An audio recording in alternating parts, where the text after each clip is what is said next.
धै सुँगुरको मासुमा पल्किने एकदम सुँगुर चाहिँ रोस्ट हुँदैछ हैन अब चाहिँ भयो ल जसलाई खान मन छ आऊ है सोल्टिन्छु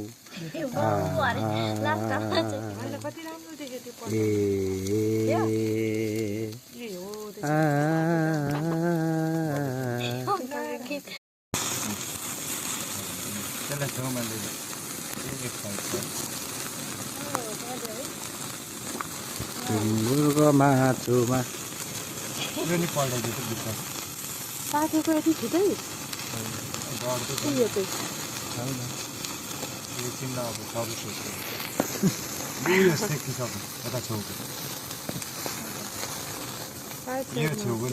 कति कालो भएछ है अब एकछिन आगो मर्नु दिउँछ